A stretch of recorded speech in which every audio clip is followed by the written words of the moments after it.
दोस्तों आज हम बात करेंगे इंडिया के ऑटोमोबाइल इंडस्ट्री की, जिसे इंडिया का सबसे प्रॉस्परस सेक्टर माना जाता है। इस सेक्टर का इंडिया की जीडीपी में कंट्रीब्यूशन करीब 7.1% है और ऑटोमोटिव मिशन प्लान 2016 से 2026 के अनुसार ये नंबर 12% तक पहुंच जाएगा।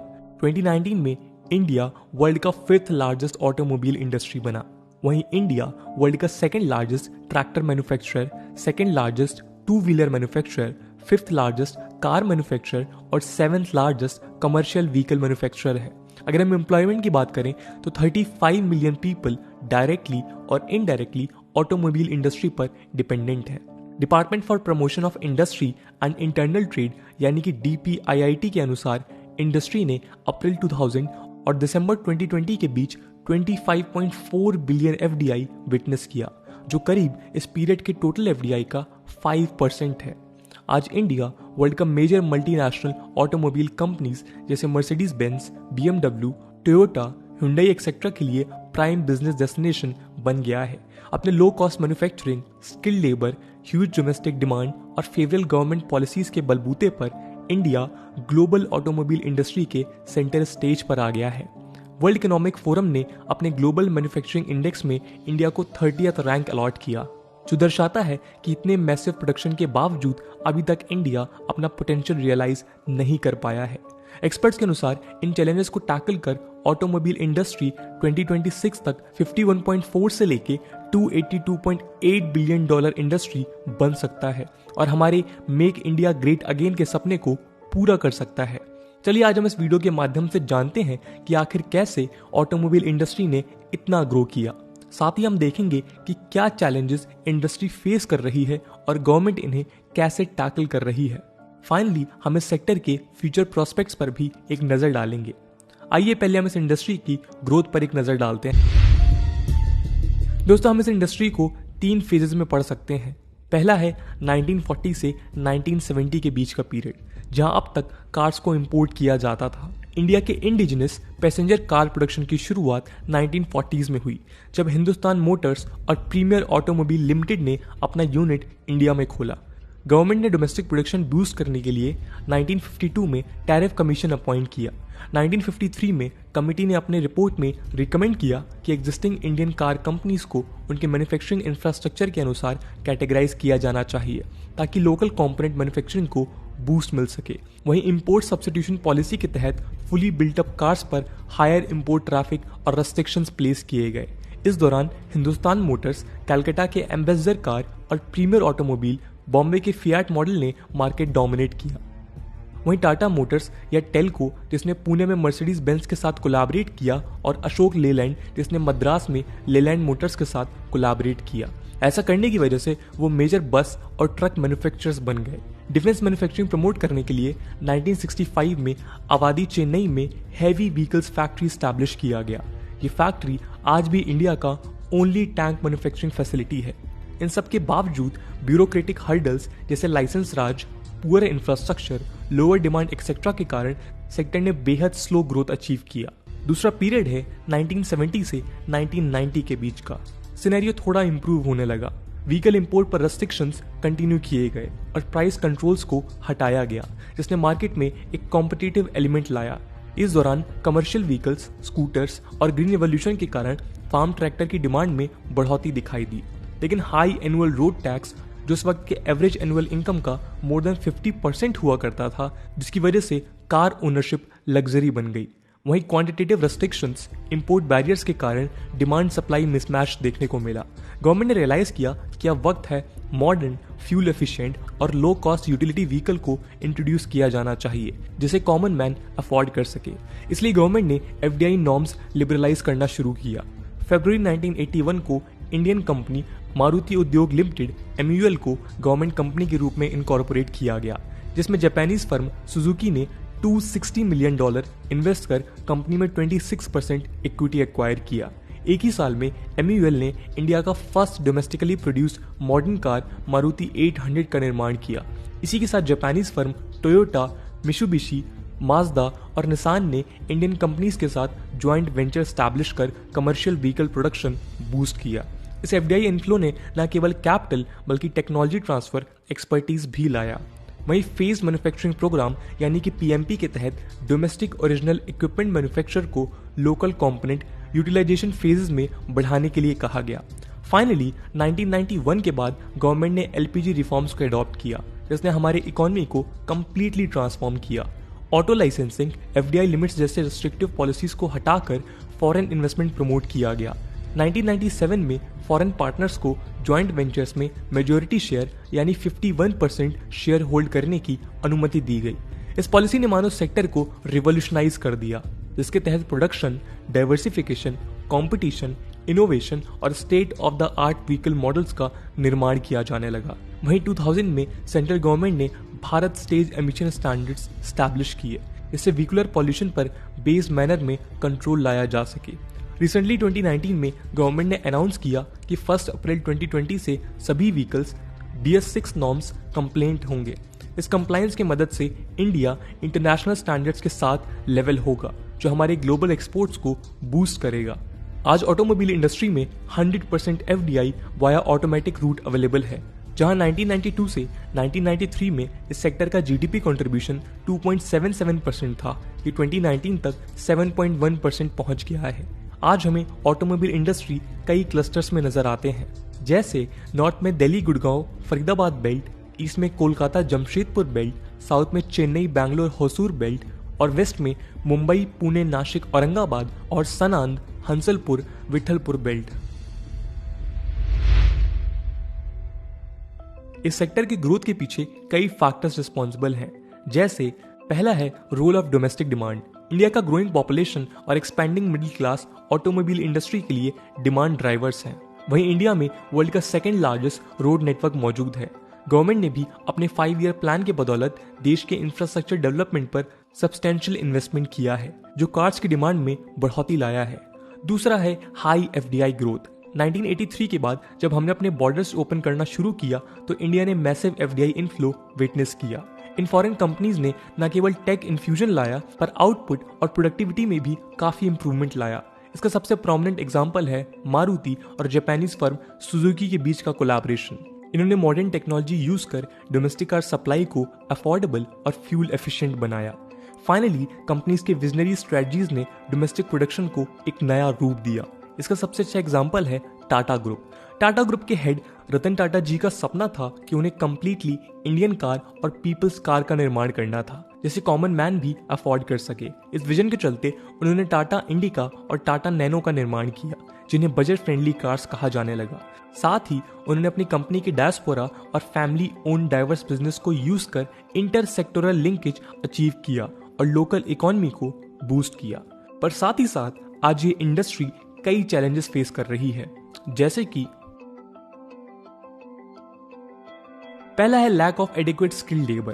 दोस्तों, मॉडर्न और फास्ट चेंजिंग टेक्नोलॉजी के राइज और न्यू कंज्यूमर व्हीकल के शॉर्टर लाइफ स्पैन के कारण आज फ्रेश स्किल लेबर और अपस्किलिंग की अहमियत और भी बढ़ गई है। इंडस्ट्रीज उनके रिक्वायरमेंट के अनुसार चीप और स्किल्ड लेबर फेस कर रहा है। एक्सपर्ट्स के अनुसार 2022 तक additional man power demand 30 million के पार चला जाएगा।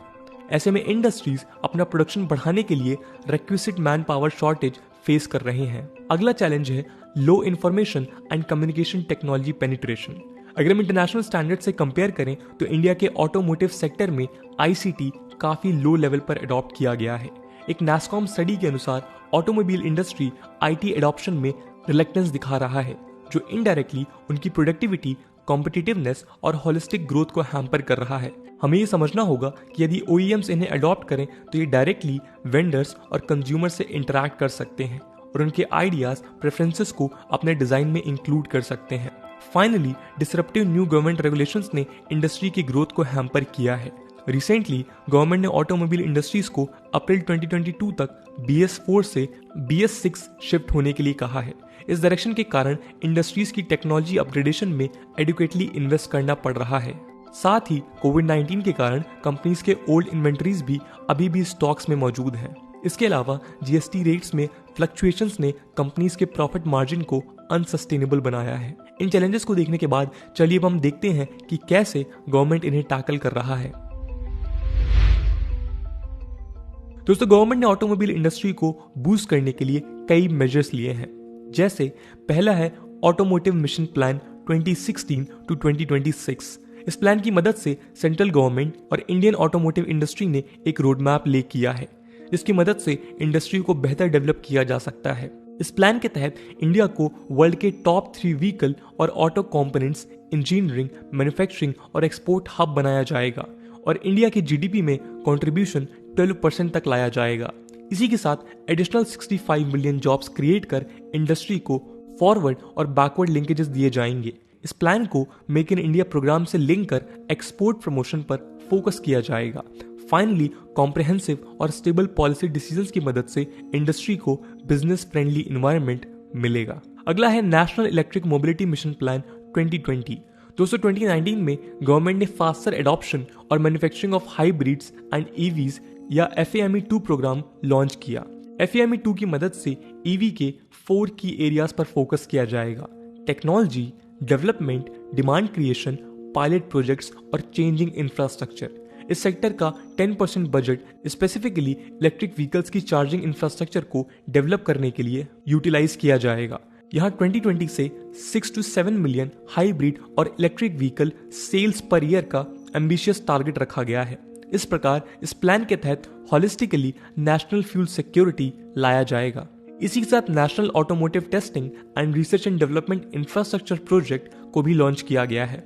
ये इंडिया का largest and one of the most significant initiative है, जिसकी मदद से government of India, state governments और इंडियन ऑटोमोटिव इंडस्ट्री कोलैबोरेट कर टेस्टिंग, वैलिडेशन और RFD इंफ्रास्ट्रक्चर स्टैब्लिश करेंगे। इस प्रोजेक्ट की मदद से ऑटोमोटिव सेक्टर में कोर ग्लोबल कंपटीशन क्रिएट किया जाएगा, जो इंडियन ऑटोमोटिव इंडस्ट्री को सीमलेसली वर्ल्ड के बेस्ट इंडस्ट्रीज के साथ इंटीग्रेट करेगा। प्रोजेक्ट को इंप्लीमेंट करने के लिए कई सेंटर्स डेवलप किए जाएंगे, जैसे northern auto cluster at Manesar Haryana, southern auto cluster at Aurangabad, Chennai और western auto cluster upgradation at Pune and Ahmednagar. इस प्रोजेक्ट की मदद से बेस्ट ग्लोबल प्रैक्टिसेस को यूज कर व्हीकल्स डिजाइन और मैन्युफैक्चर किए जाएंगे। वहीं अप्रैल 2020 तक production linked incentive scheme launch किया गया। इस स्कीम की मदद से कंपनीज को इंसेंटिवाइज किया जाएगा ताकि डोमेस्टिक प्रोडक्शन को बूस्ट मिले और इंपोर्ट बिल रिड्यूस हो।